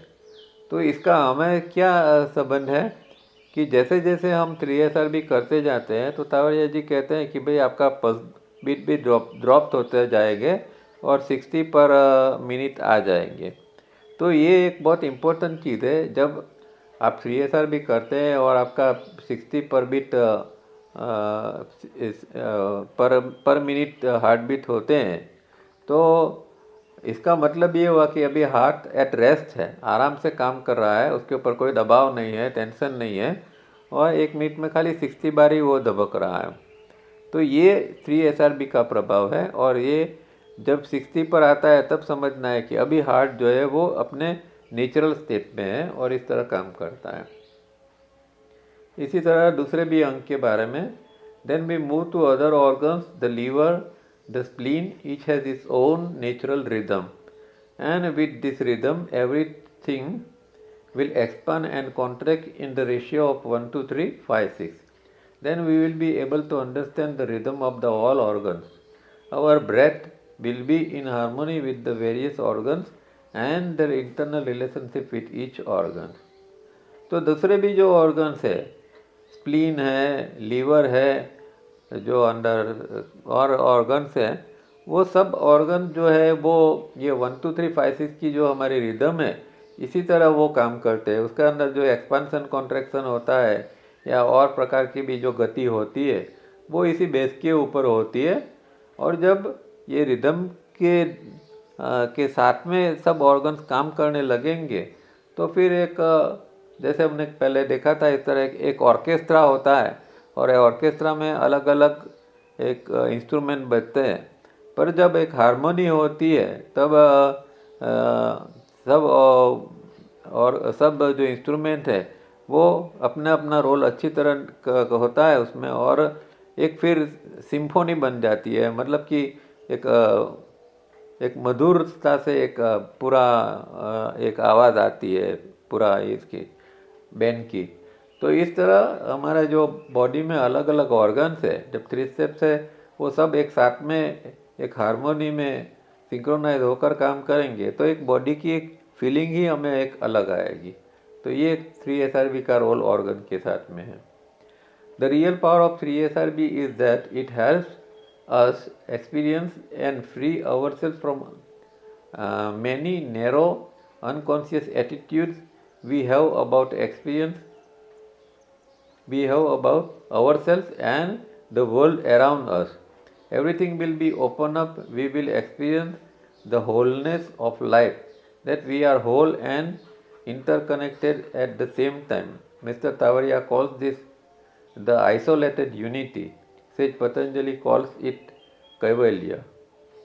अब जो 3SRB जैसे जैसे अच्छी तरह होता जाएगा तो उसका पावर हमें अलग अलग लेवल पर अलग अलग एंगल से देखने को मिलेगा, और हमें जो हमारे अंदर अनकॉन्शियस लेवल के ऊपर जो गलत एटीट्यूड जो पड़े हैं, एटीट्यूड माने जो एक प्रकार का रवैया है या एक हमारी अभिवृत्ति है, तो अलग अलग जो एटीट्यूड है वो करेक्ट होते जाएंगे तो हमारे अंदर अपने भी, और हम देखेंगे कि दूसरा हमारे साथ में जो लोग होते हैं उसके अंदर भी किस तरह ये एटीट्यूड काम करते हैं, तो वो उसको करेक्ट करने का हमें एक अच्छी तरह एक यहाँ मौका मिल जाता है।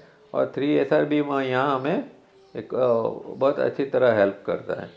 तो ये एटीट्यूड चेंज हो जाता है तो फिर हम महसूस करते हैं कि भाई एक जीवन है हमारा, वो एक होलनेस है, उसके अंदर एक पूर्णता है, और इस तरह का जीवन फिर जीने में हमें मज़ा आता है और वो इंटरकनेक्टेड है। तो दूसरों के साथ हम जीवन कोई एक अकेली चीज़ नहीं है, हम जितने लोगों के साथ कनेक्टेड है वो सबका जीवन एक दूसरे के ऊपर प्रभाव करता है। हमारा जीवन हमारे साथ में दूसरे लोगों के ऊपर प्रभाव पड़ेगा, दूसरे लोगों का जीवन का प्रभाव हमारे ऊपर भी पड़ेगा। अगर हमारा जीवन अच्छा है तो दूसरे के ऊपर अच्छा प्रभाव पड़ेगा, अगर हमारा जीवन में बुराइयां है तो दूसरे के ऊपर नकारात्मक असर पड़ेगी। तो ये जो है वो हम फिर महसूस कर सकेंगे कि हम एक इंटरकनेक्टेड है, और ये 3SRB का प्रभाव जो है हम दूसरों तक इस तरह पहुंचा सकते हैं। और तावरिया जी इसको ही आइसोलेटेड यूनिटी कहते हैं, जिसको योग सूत्र के अंदर केवलिया कहा गया है। अब इस स्थिति के अंदर आइसोलेट यूनिटी के अंदर फिर संसार और अध्यात्म ये दो चीज़ अलग नहीं रहती है। वो व्यक्ति जीता है, संसार में जीता है, और वो पूरे अध्यात्म से ही जीता है, मतलब संसार और अध्यात्म में कुछ अलग नहीं रहता है। उसका जीवन जो है सांसारिक जीवन है वो भी एक अध्यात्म बन जाता है। अब फिर आगे, if you do not do this 3SRB, the cycle of wrong breathing diminishes our awareness and restrict our life and prevent us from living a life of rhythm and balance। अब फिर से ये बात आती है कि भाई अगर 3SRB नहीं है तो क्या होता है। तो हम जानते हैं कि भाई 3SRB अगर नहीं है हमारे ब्रीदिंग के अंदर तो ये सारा इतने सारे बेनिफिट हम ये एक घंटे में देखते हैं, ये चीज़ें हमारे अंदर बनेगी ही नहीं, पलप नहीं पाएगी, तो हमारा जीवन जो है सामान्य रहेगा। और वही चीज़ तावरिया जी ने IESM केंद्रों के रेशियो के ऊपर बताई है कि 2482 का रेशियो है, मतलब कि वो व्यक्ति 3SRB कर ही नहीं रही है, इसलिए उसके अंदर जो उसका जो केंद्रों है वो केंद्रों में जो बदलाव आना चाहिए चारों केंद्रों के अंदर वो बदलाव नहीं आता है। तो 3SRB जब बनता है तो ये सब लेवल के ऊपर चेंज आता है और उसकी अवेयरनेस वगैरह उसकी बढ़ती जाती है। इसके अलावा अगर 3SRB नहीं है तो अवेयरनेस भी रिस्ट्रिक्ट होती जाएगी, उसका लाइफ जो खिलनी चाहिए, जो फुल फ्लेज में जो इस तरह एक व्यक्ति जीता है इस तरह फिर जीवन नहीं होगा। और जो रिदम और बैलेंस जो जीवन में आना चाहिए वो 3SR के बिना नहीं आ पाएगा। और हम जो हमारी जो जागृति का लेवल है वो भी इतना लो लेवल से जीते हैं कि हम कोई और ख़ास कुछ कर नहीं पाते हैं। और फिर ये सेल्फ ऑब्जर्वेशन वगैरह तो कोई बहुत दूर की बात है, वो तो कुछ संभव ही नहीं है। There are many techniques, groups and therapies which work on individual attitudes and help a person through their work to be free from certain predominant traits. But 3SRB is not confined to working with an individual attitude. It works on the body-brain system as a whole. The rhythm works on the whole system, touching every attitude and weaknesses, which hypnotize a seeker into a deeper identification with life. All our attitudes are an emanation of our particular self-image and self-love. They are pulsating at deeper levels of psychic nature. The breathing touches every level. The images I have myself, the images I have other people, and the images I have the other people have about me. Through this journey of 3SRB, the self is freed from all this attitude. अब यहाँ जो एक important बात करते हैं कि कई लोग या कई थेरापीज या कई टेक्निक ऐसी होती है, कई गुरु ऐसी टेक्निक बताते हैं, और जो हमारे अलग अलग एटीट्यूड है या हमारे अलग अलग जो नकारात्मक भाव है उसके ऊपर काम करने के लिए कहते हैं। ये पॉइंट हमने पहले भी समझा थोड़ी देर पहले। वही बात यहाँ आती है कि अलग अलग जो ये भाव है या नकारात्मक भाव है उसके ऊपर हम काम कर नहीं सकते, और काम करने जाएंगे तो पूरी ज़िंदगी निकल जाएंगे तो भी हम नकारात्मकता से मुक्त नहीं हो पाएंगे। जैसे गुस्सा है या डर है तो सिर्फ गुस्सा को डर करने में पूरा जीवन निकल जाएगा, या डर को निकालने में पूरा जीवन निकल जाएगा। तो इस तरह काम करना नहीं है।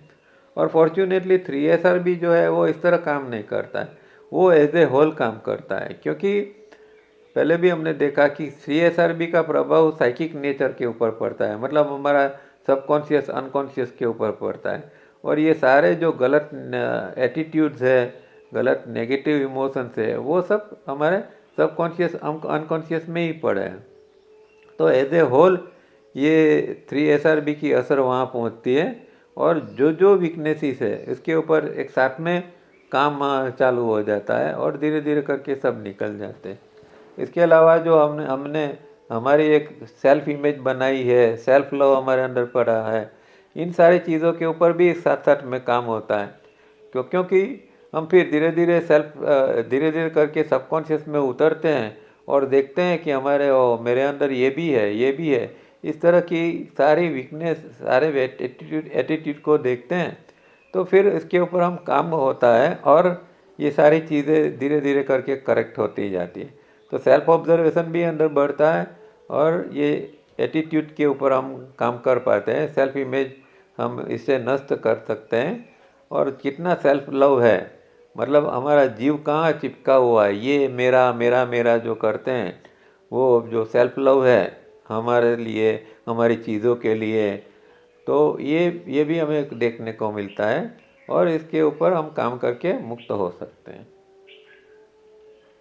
Now if I can touch this self, align this self with the rhythm, this self will expand, and everything that in the universe, everything that born and dies is the self. This expanding self is Brahma. This expanding self is Vishnu. अब यहाँ थोड़े और आगे की बात करते हैं। जब हमारा इतना डेवलपमेंट हो जाता है 3SRB द्वारा, तो जो सेल्फ का अनुभव होता है, हमारे अंदर का जो तत्व है उसका अनुभव होता है, और वो तत्व रिदम के साथ किस तरह जुड़ा हुआ है उसका भी एक अंदर हमें अनुभव होता है। और फिर हमारा सेल्फ जो है वो यूनिवर्स के साथ किस तरह जुड़ा हुआ होता है। तो हम जिसको ब्रह्मांड कहते हैं, तो इस तरह हम ब्रह्मांड के साथ भी जुड़ते हैं, क्योंकि सेल्फ जो है वो सेल्फ द्वारा हम ब्रह्मांड के साथ जुड़ सकते हैं। क्योंकि सेल्फ ऐसी चीज़ है वो किसी के की भी साथ वो जुड़ सकती है। तो सेल्फ इतना ये चीज़ है। तो ये फिर हम ब्रह्मा विष्णु जो कहें वो इन सारी जो एंटिटी है इसका हम अनुभव सेल्फ द्वारा कर सकते हैं। Mr. Tavaria said, pain which is yet to come can be avoided. Can we deliberate on this sentence and understand its deeper significance? He is saying that it is our inner state that invite the events of life. We keep inviting sorrowful events because we are holding sorrow within us. We keep on inviting the pain of failure because we are holding guilt and self-approach with us. We keep reacting because we are holding anger and irritation within us. अब यहाँ एक बहुत गहरी बात आती है, बहुत समझने की बात है। हम हमेशा कंप्लेन करते हैं कि भाई मेरे जीवन में इतना दुख क्यों आ रहा है, मुझे हमेशा तकलीफ़ क्यों पड़ रही है, दूसरों के अलावा मेरे जीवन में देखो कितना ये प्रॉब्लम्स है, रोज़ाना कुछ ना कुछ होता है। तो इसका कारण हम बाहर ढूंढते हैं कि भाई क्या, क्योंकि उसने ऐसा किया इसलिए मुझे ये दुख हुआ, उसने ऐसा कहा इसलिए, या फिर कुछ नहीं तो फिर इंसान ग्रह के अंदर प्लेनेट्स के बारे में सोचता है कि ये ज्योतिष के पास जाता है और ज्योतिष कहता है कि हाँ ये तुम्हारा ग्रह या एक तरह इस तरह की अभी पनौती चल रही है और इसलिए ये दुख आ रहा है वगैरह वगैरह। आदमी पता नहीं अंदर देखने का उसको कुछ मन ही नहीं होता है कि भाई कोई इसमें मेरा कोई कारण है क्या, वो बाहरी दुख का कारण ढूंढता रहता है। और कई लोग तो यहाँ तक कि भगवान को भी उसका दोष देते हैं कि ये भगवान दुख दे रहा है, भगवान हमें परेशान कर रहा है। ऐसे ऐसी न जाने कैसी फालतू बातें करते रहते हैं और सोचते रहते हैं। यहाँ एक गहरा साइंस ये है कि कई जो भी कुछ बाहर से आता है वो कौन से बेस के ऊपर आता है। तो जो चीज़ हमारे अंदर परी हुई है वही चीज़ बाहर के जो इवेंट्स है उसको खींच के लाती है, उसको इनवाइट करती रहती है। ये बहुत गहरी बात है। तो अगर हमने दुख को पकड़ के रखा है, हमने दूसरी नकारात्मकता को पकड़ के रखी है, तो हमारे जीवन में क्या आएगा। अगर हम अंदर से दुखी है तो कोई बाहर से सुख तो आ नहीं सकता, बाहर से खुशी तो आ नहीं सकती। अगर हम अंदर से खुश होते हैं तो बाहर से कहीं से भी खुशी आ सकती है। अगर हम अंदर से सुखी रहने का, तटस्थ रहने का प्रयत्न करते हैं तो वो सारी जो पॉजिटिव चीज़ है वो हमारे अंदर ऑटोमेटिक अट्रैक्ट होती है। ये अट्रैक्शन और रिपल्सन का एक नियम है, ये यहाँ काम करता है। जैसा अंदर होगा वैसा ही बाहर से आप उसको खींचते जाओगे और अननोइंगली आप ये करते हो। आपको पता भी नहीं है कि मैं दुख का कारण मैं ही बन रहा हूँ, मेरे अंदर दुख है, चलो वो तो ठीक है, पर वो दुख को मैं जब पकड़ के रखता हूँ उसके बारे में दिन भर में सोचते रहता हूँ तो जाने अनजाने में और दुख को इकट्ठा करता हूँ और दुख को इन्वाइट करता हूँ। ये बहुत इम्पोर्टेंट चीज़ है। इसीलिए हाँ जीवन है, दुख भी आता है, सुख भी आता है, सब कुछ साइकिल में आता रहता है, पर इसके आने से इतने हम असरग्रस्त नहीं हो जाने चाहिए, इसके अंदर इतने डूब जाने नहीं चाहिए। क्योंकि जितना दुख के अंदर ज़्यादा डूबेंगे, इसको पकड़ के रखेंगे तो वो मल्टीप्लाई ही होता जाएगा। तो ये सोच, ये समझ बहुत ज़रूरी है। दुख आएगा, ठीक है, उसको इसके लिए जो करना है जागृतिपूर्वक करें, इसे मुक्त होने का प्रयत्न करें, ठीक है सब कुछ, पर वो उसके अंदर जीना नहीं है, रोते चिल्लाते जीना नहीं है। वो आया है, उसको एक्सेप्ट करो और उसके बाहर निकलने का प्रयत्न करो। ये पूरे सबसे इम्पोर्टेंट पॉइंट यही है। और CSR भी यहाँ हमें इतना गहरा मदद करता है कि ये अंदर हम हमारे अंदर जो करेक्शन होता है तो दुख से हम किस तरह मुक्त हो सकते हैं, हमारे अंदर एक अंडरस्टैंडिंग आती है और फिर हम दुख को पकड़ते नहीं हैं, इससे मुक्त हो जाते हैं। तो 3SR भी यहाँ हमें हेल्प करता है। ये पॉइंट बहुत इम्पोर्टेंट है, इसको खास ध्यान में रखना है। We have seen how 3SRB has touched every level of our being and how we are no longer holding negative energy. The events of life that come to meet us will change automatically. Our astrology has changed. We are a new person. तो जैसे जैसे ये अंदर से हम change होते जाएंगे तो बाहर से भी इसी तरह की एक नई नई चीज़ आती जाएगी। जो नेगेटिव एनर्जी है उसको हमने अभी पकड़ना छोड़ दिया है, उसको हम उसको ये नहीं करते, हमें उसको हमारे ऊपर आने नहीं देते हैं, नेगेटिव एनर्जी को हम डेवलप नहीं करते हैं। तो इसका प्रभाव ये रहेगा कि जो आने वाला जो इवेंट्स है वो ऑटोमेटिकली चेंज हो जाएंगे। हमारे अंदर थोड़ा सुधार आएगा तो प्रकृति भी इस तरह हमें सपोर्ट करती है। और फिर जो ग्रह वगैरह है, एस्ट्रोलॉजी का जो ये है वो भी यहाँ हमें सपोर्ट करती है। अब ऐसी एक हमारे अंदर एक गैर समझ होती है कि ये शनि, मंगल, राहु वगैरह व्यक्ति को दुख देते हैं। ऐसा नहीं है। जैसे अभी हमने बात की इस तरह, क्योंकि हमारे अंदर जो दुख पड़ा है वो ये ग्रह की नेगेटिव ऊर्जा को खींचता है न। ग्रह कोई अपने आप में कोई हमें न पॉजिटिव न नेगेटिव ऊर्जा दे सकता है, पर हम हमारे अंदर जो पड़ा है, हमारे अंदर की स्थिति, उसके मुताबिक हर ग्रह से हम नेगेटिव या पॉजिटिव को खींच सकते हैं। तो अगर आपके अंदर दुख पड़ा है तो फिर वो क्या करेगा, वो ग्रह की जो नेगेटिव ऊर्जा है उसको ही खींचेगा ना, क्योंकि हर ग्रह के अपने वाइब्रेशन है और उसकी पॉजिटिव नेगेटिव असर होती है, पर वो हमारी अंदर की स्थिति के मुताबिक होती है। तो हमने अंदर स्थिति बदल दी, हमने अंदर सत्वगुण बढ़ा दिया, तो अब जो ग्रहों के अंदर भी जो सत्वगुण वाले वाइब्रेशन है वो हमारे अंदर आएंगे। इस तरह ग्रहों को समझना है। तो एस्ट्रोलॉजी है वो एस्ट्रल बॉडी से के साथ कनेक्टेड है। अब ये हम समझते नहीं है और फिर ग्रह को शांत करने के लिए पूजा पाठ करते हैं, ये करते हैं, वो करते हैं, कोई काम का नहीं। अंदर बदलाव लाओ, अपने हाथ में ग्रह भी बदल जाएंगे, ग्रह की असर भी बदल जाएगी, कोई पूजा पाठ करने की ज़रूरत नहीं। तो ये समझो साइंटिफिकली, और इस तरह हमें करना है, इस तरह जीना है। Who am I? Yes, with each in-breath it is possible to realize Aham Brahmasmi, I am the universe.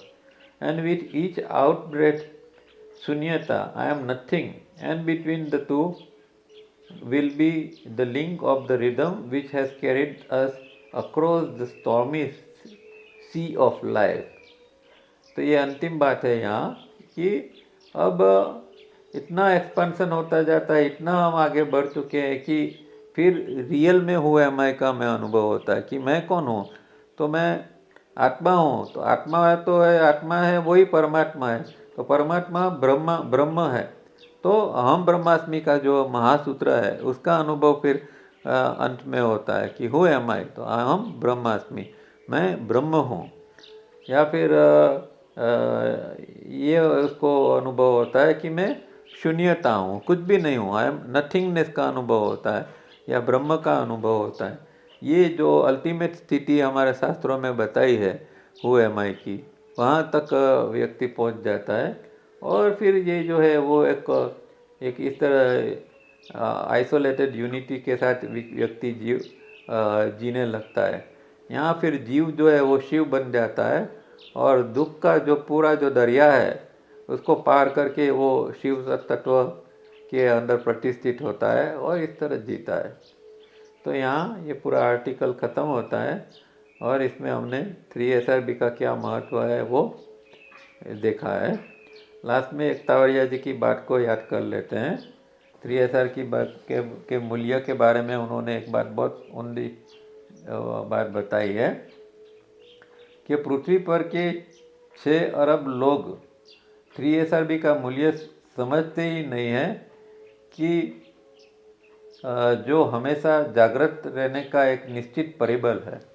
मतलब कि 3SRB हमें हमेशा जागृत रहने के लिए एक परिबल बन जाता है हमारे उनके लिए। और बुरी बात तो यह है कि वो लोग 3SR के लिए कुछ समझने ही नहीं चाहते हैं और प्रैक्टिस करना भी नहीं चाहते हैं। वो लोग क्या गवा रहे हैं वो जानते नहीं हैं। कुछ लोग जिनको बार बार 3SR के लाभों के बारे में बताया जाता है वो लोग अभी भी नींद में ही है।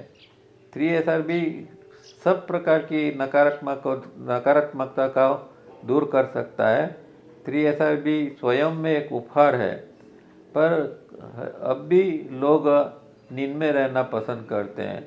मतलब 3SRB के भले व्यक्ति अपने जो निजी जीवन है, जो डेली जो लाइफ है, उसके अंदर ही व्यस्त रहते हैं। तो ये एक तावड़िया जी का सेंटेंस हमेशा याद रखना चाहिए। यहाँ ख़त्म करते हैं। Thank you.